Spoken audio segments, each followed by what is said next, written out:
Evening friends, स्वागत है आपका अपने चैनल द स्मार्ट ज्ञान अड्डा में। जी हाँ फ्रेंड्स, सक्षमता पास शिक्षकों को मिलेगा वरीयता का लाभ। जी हाँ फ्रेंड, ये खबरें जो है शिक्षा जगत के गलियारों में, व्हाट्सएप में, फेसबुक में, विभिन्न सोशल साइट्स पर, विभिन्न सोशल मीडिया में बिल्कुल द्रुत गति से गतिमान है। और इस वरीयता को आज खंगाला गया और पटना हाई कोर्ट के वरिष्ठ वकील से बात की गई कि सरकार के द्वारा जो है सक्षमता पास शिक्षकों को वरीयता का लाभ दिया जा रहा है। जैसा कि बीपीएससी शिक्षकों को नहीं दिया गया था वरीयता का लाभ, उनको फ्रेश ज्वाइनिंग की गई। सक्षमता पास शिक्षकों को भी इसी बात का डर सता रहा था कि उनकी भी फ्रेश ज्वाइनिंग होगी तो उनको भी काफ़ी ज़्यादा नुकसान उठाना पड़ेगा एक राज्यकर्मी का झुंझुना लेकर। लेकिन ऐसा कुछ नहीं दिख रहा है। सक्षमता पास शिक्षकों को सरकार वरीयता का लाभ दे रही है, तो उसको वास्तविक रूप से वरीयता का लाभ देगी तो सेवा निरंतरता, इंडेक्स, समतुल्य वेतन, ग्रेजुटी और प्रोन्नति का लाभ मिलेगा। उस सेवा काल से 15 साल 20 साल का जो उन्होंने पूर्व किया है, उस सेवा काल से इन सारे फैक्टरों पर, चाहे वो सेवा निरंतरता हो, चाहे इंडेक्स समतुल्य वेतन हो, चाहे ग्रेजुटी हो, प्रोन्नति का लाभ मिलेगा। और उनका कहना था कि यदि सरकार सेवा निरंतरता, इंडेक्स समतुल्य वेतन, ग्रेजुटी और प्रोन्नति को नहीं देती है और सिर्फ वरीयता देती है, तो ये वरीयता सिर्फ एक दिखावा होगी, एक नाम मात्र का आप वरीय रहेंगे। ना तो आपका वेतन ज़्यादा बढ़ेगा और ना ही आपको किसी तरह की कोई पूर्व सेवा का आपको लाभ मिलेगा। तो इसको बिल्कुल नियमावली में देख लेना है। फिलहाल जो नियमावली पूर्व से जो है पब्लिश किया गया है, उसमें सिर्फ वेतन संरक्षण का लाभ नियोजित शिक्षकों को दिया गया है। 2020 अगस्त के बाद ज्वाइन शिक्षकों को सेवा निरंतरता का लाभ दिया गया है। पुराने शिक्षकों को लाभ नहीं होता दिख रहा है। प्रोन्नति भी उनकी मारी जा रही है यदि फ्रेश ज्वाइनिंग हो रही है। तो आज के इस अंक में सभी पहलुओं को देखेंगे। ये सारी चीज़ें यदि मिल जाती है, यानी वास्तविक वरीयता मिलती है, तो बेसिक ग्रेड के शिक्षकों का वेतन +2 से भी ज़्यादा होगा। इस पहलू पर भी आज विचार करेंगे। तो चलते हैं अगले स्लाइड पर और देखते हैं क्या कुछ खबरें निकल रही है और इस खबरों के वास्तविक मायने और इस खबर का जो है कि फुसलाने वाला मायने भी, जिस तरह से कि चाइनीज वेतनमान दे के फुसला लिया जाता है, दोनों ही चीज़ों को देखेंगे। नियोजित शिक्षकों पर मुख्यमंत्री को आया रहम, अधिकारियों को दी शिक्षकों को वरीयता खत्म नहीं करने का आदेश। यानी वरीयता खत्म नहीं होगी, वरीयता खत्म नहीं होगी तो यानी कि वरीयता आपको मिलेगा। 10 से 15 किलोमीटर यानी होम ब्लॉक में ज्वाइनिंग को लेकर भी आनंद पुष्कर ने भी ज्ञापन दिया है और सरकार ने सकारात्मक कदम उठाया है। ठीक है, ज्वाइनिंग का अलग सेक्टर है, उस पर अलग वीडियो में चर्चा की गई है। अब इस वीडियो में जो बात कर रहे हैं वो वरीयता पर बात होगी कि वरीयता मिलने पर क्या कुछ लाभ होगा। राज्यकर्मी बनने पर नियोजित शिक्षकों को न्यू पेंशन मिलेगा। फिलहाल आज केंद्र सरकार ने 50% पर प्रस्ताव लिया है कि न्यू पेंशन में 50% जो है पेंशन दिया जाएगा। ये प्रस्ताव है, अभी इस पर केंद्र सरकार की कैबिनेट की मुहर नहीं लगेगी। यदि इस पर मुहर लग जाती है तो फिर राज्यकर्मी के दिशा में शिक्षक को जाने का एक और कदम को एक मोटिवेशन मिलेगा, जाने के लिए वो तैयार हो जाएंगे। नियोजित शिक्षकों को मिलेगा फिटमेंट मैट्रिक्स के हिसाब से वेतन। आप देख पा रहे हैं कि फिटमेंट मैट्रिक्स के हिसाब से जब आपको वेतन मिलेगा तो काफ़ी ज़्यादा आपका 34,440 बहुत ज़्यादा आपका वेतन बढ़ जाएगा। इंडेक्स 13 में आप आ रहे हैं, उसको अभी दिखाया जाएगा कि कितना वेतन आपको मिल जाएगा फिटमेंट मैट्रिक्स के हिसाब से। यदि बढ़ेगा तो सभी शिक्षकों को, पुराने शिक्षकों को भी 10 से 15 हज़ार सैलरी में बढ़ोतरी होगी। अभी फिलहाल 10-11 हज़ार की बढ़ोतरी सिर्फ 2020 के फ्रेशर शिक्षकों को, नए शिक्षकों को हो रही है। राज्यकर्मी बनने पर 11 हज़ार तक का लाभ हो रहा है। एनपीएस में 24% की कटौती हो रही है, सरकार 14% दे रही है और आप 10% आपका कंट्रीब्यूट कर रहे हैं। तो कितना सैलरी में होगा इसको भी देखेंगे।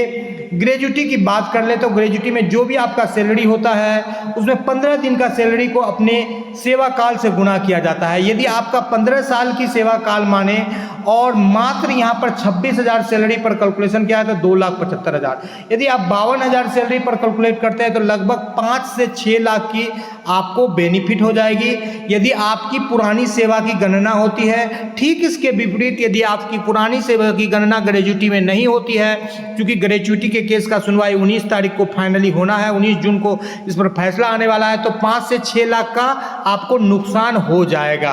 अब बात कर लेते हैं दूसरे पहलू पर। दूसरे पहलू को देख लेते हैं तो यहाँ पर ग्रेजुटी का 40,000 पर गणना की गई के 4.5 लाख आ रहा है, तो 4.5 लाख का नुकसान हो जाएगा 40,000 पर। फिलहाल ग्रेजुएटी पर आपको मिलेगा, क्योंकि ग्रेजुएटी पर जो है सुप्रीम कोर्ट का फैसला दिया हुआ है। सिर्फ बिहार सरकार जो है पटना हाई कोर्ट टाल मटोल कर रही है, क्योंकि नियोजित शिक्षकों को हर हाल में ग्रेजुएटी मिलेगा। पूर्व में 1997 के प्रभाव से ग्रेजुएटी मिल चुका है नियोजित निजी विद्यालय के शिक्षक को, इसलिए आपको बिल्कुल मिलेगा और आपको मिलेगा। अब ये बात होगी कि आप नया ज्वाइनिंग करते हैं तो ये ग्रेजुएटी का लाभ आपको समाप्त हो जाएगा और फ्रेश ज्वाइनिंग आपकी नहीं होती है और सेवा काल का यानी कि वरीयता का लाभ दिया जाता है वास्तविक रूप से ग्रेजुएटी में भी, तो उसका लाभ मिलेगा। अब यदि सैलरी में आपको वरीयता का लाभ दिया जाता है यानी कि पे प्रोटेक्शन के जगह में जिस सेवा काल से जिस दिन से आप नौकरी ज्वाइन किया उस दिन से आपको वेतन दिया जाता है, यानी कि इंडेक्स समतुल्य आपको वेतन दिया जाता है, तो आपका वेतन क्या होगा। जी हाँ फ्रेंड, एक बेसिक ग्रेड के टीचर को लेकर के यहाँ पर दिखाया गया है। उससे पहले आपको लिए चलते हैं स्लाइड पर और दिखाते हैं कि जो है नियोजित शिक्षकों को अभी कौन सा जो है फिटमेंट फैक्टर के हिसाब से वेतन मिल रहा है और सरकार जब उसको राज्यकर्मी बनाएगी तो कौन सा फिटमेंट फैक्टर के हिसाब से उनको वेतन देगी। इसके लिए आपको अगले स्लाइड पर लिए चलते हैं और दिखा देते हैं। सबसे पहले देख लीजिए फ्रेंड कि ये सरकार के द्वारा आपको दिया गया ये एक पे मैट्रिक्स है जो कि अभी चल रहा है। इस पर एक पे मैट्रिक्स पर चर्चा हम करेंगे जो कि बेसिक ग्रेड के शिक्षकों की 30,420 यहाँ पर देख लेंगे, याद करेंगे 13वें नंबर के इंडेक्स पर है। यदि आपको वेतन संरक्षण का लाभ मिलता है तो आपकी कितनी सैलरी होगी और आपको वरीयता का लाभ देती है जैसा कि सरकार कह रही है तो आपकी कितनी सैलरी होगी। यहाँ पर देख पा रहे हैं यदि आपको वेतन संरक्षण का सरकार लाभ देती है तो आपकी वेतन कितनी होगी, तो यहाँ पर देख पा रहे हैं 2000 का ग्रेड पे में आपको 30,420 से ऊपर वाला आपको मिलेगा। 30,420 से जो ऊपर वाला है 30,750 का मिलेगा। और यदि आपको वरीयता का लाभ देती है, वरीयता का लाभ यानी जो सेवा कर रहे हैं यानी 13वें इंडेक्स पर है तो 13वें इंडेक्स पर आपको 35,650 की सैलरी मिलेगी।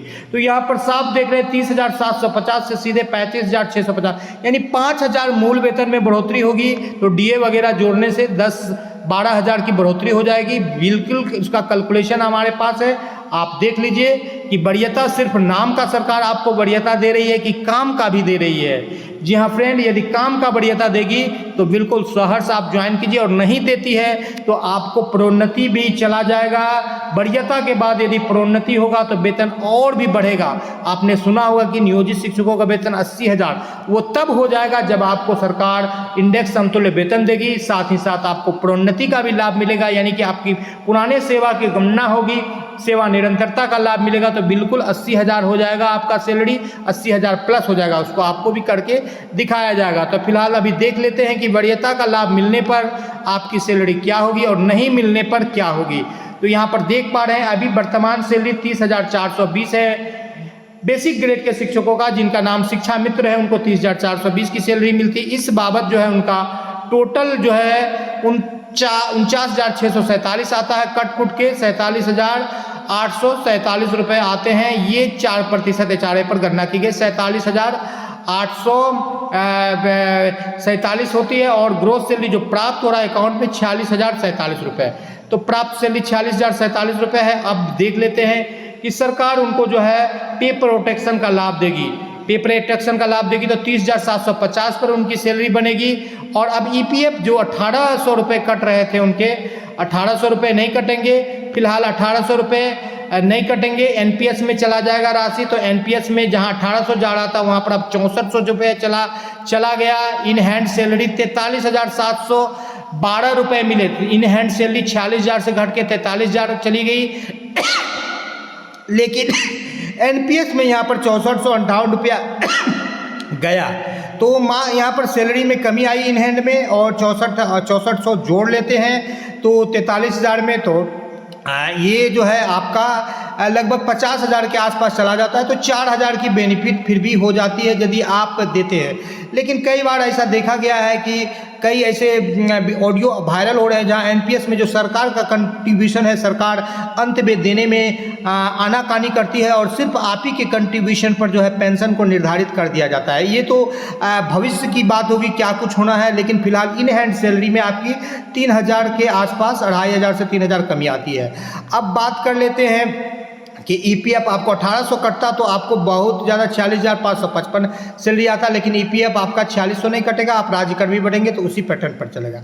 अब आपको सरकार यदि वरीयता का लाभ देती है और इंडेक्स समतुल्य वेतन देती है तो 35,650 का आपको सैलरी मिलेगा और 4% एचआरए पर गणना करने पर आपकी टोटल सैलरी यहाँ पर जो है 63,338 रुपये हो जाएगी। 7487 रुपये एनपीएस में भी जाएंगे और 50,523 रुपये आपको सैलरी मिलेगा। ये आपको बिल्कुल सैलरी यही मिलना चाहिए, सरकार इसमें कटौती कर रही है क्योंकि सेवा निरंतरता आपकी जो है बिल्कुल हक है और आपको ये मिलना चाहिए। यदि सरकार वरीयता दे रही है तो उनको वरीयता का मतलब सेवा निरंतरता का लाभ देना है। नहीं दे रही है तो समझिए कि ये वरीयता सिर्फ फुसलाने के लिए दिया जा रहा है, सिर्फ नाम के आप वरीय होंगे और आप काम के वरीय नहीं होंगे, यानी उसका लाभ आपको नहीं मिलेगा। जी हाँ फ्रेंड, अब बात कर लेते हैं अगले पहलू पर। यदि ये पटना के शिक्षक होंगे जो कि जिनको 35,650 की सैलरी मिलेगी 16% एचआरए पर, तो ये सैलरी इनकी कितनी हो जाएगी? 67,000 का इनको लाभ मिलेगा, 7487 जाएगा, 54,801 रुपये सैलरी हो जाएगी। और ये सैलरी जो है +2 से भी ज़्यादा होगी यदि वरीयता का लाभ मिलता है। अब आपको बता देते हैं फ्रेंड, यदि वीडियो काफ़ी लंबी हो रही, थोड़ी सी प्रोन्नति की बातें छूट गई है कि वरीयता के बाद आपको यदि प्रोन्नति मिलती है तो ऐसे ऐसे शिक्षक हैं जिनकी 20 साल सेवा हो चुकी है और 35,650 से उनको प्रोन्नति 2 स्टेप आप सीधा देख लीजिए तो उनकी प्रोन्नति कहाँ चली जाती है, तो 35,650 से वो 39,920 और 39,920 से चले जाएंगे आप 40,550 में, तो लगभग 70-75 हज़ार के आसपास उनकी सैलरी बिल्कुल अभी 63 से 67 हज़ार हो गई है, तो 70 से 75 हज़ार बिल्कुल 40,540 पर उनकी सैलरी हो जाएगी। जी हाँ फ्रेंड, 40,540 पर उनकी सैलरी हो जाएगी। तो सरकार चूँकि देना नहीं चाहती है और यही द स्मार्ट ज्ञान अड्डा सरकार से कहती है कि बिल्कुल वरीयता का लाभ दीजिए, क्योंकि नियोजित शिक्षक लंबी सेवा कर चुके हैं और उनको पे प्रोटेक्शन से कुछ काम चलने वाला नहीं, उनको सेवा निरंतरता का लाभ दीजिए, इंडेक्स समतुल्य वेतन दीजिए और साथ ही साथ प्रोन्नति का लाभ दीजिए। जी हाँ फ्रेंड, वीडियो पसंद आ रहा है तो लाइक कर दे, चैनल पर नए हैं या अब तक सब्सक्राइब नहीं किया है तो सब्सक्राइब कर ले। जय हिंद, जय भारत, वंदे मातरम।